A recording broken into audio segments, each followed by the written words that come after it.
Hi hello నేను మీ శ్యామ్ల. ఇక్కడ కనిపిస్తున్న ఈ కాయలు చూసారండి, చిన్న మామిడికాయల్లా ఉన్నాయి. దీని సైజ్ చూస్తే వేప కాయలు ఉంటాయి కదండి, అంత సైజులో ఉన్నాయి. నేను ఫస్ట్ టైం అయితే ఇది చూడడము చాలా వింతగా అనిపించిందండి నాకు. వీటిని నేను బెంగళూరులో చూశాను. వీటిని అయితే తెలుగులో అడవి మామిడి, అదే హిందీలో అయితే అమరాని అంటారు. ఇది రుచికి పుల్లగా ఒగరుగా అనిపిస్తుంది. వీటిని పచ్చళ్ళు పెట్టుకుంటారు అక్కడ వాళ్ళు. ఇంకా దీన్ని పప్పు మామిడికి మనం ఎలా వండుకుంటామో ఆ విధంగా వండుకుంటారు. ఇంకా దీన్ని పులుసుల కింద, రసం కింద కూడా ఉపయోగిస్తారు.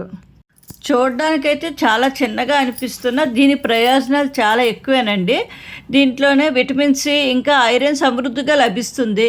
ఇంకా దీంట్లోనైతే బీపీ కంట్రోల్కి, జీర్ణ వ్యవస్థకి అయితే ఇది చాలా తోడ్పడుతుంది. ఈ కాయలు మామిడి జాతికి సంబంధించిన కాయలేనండి.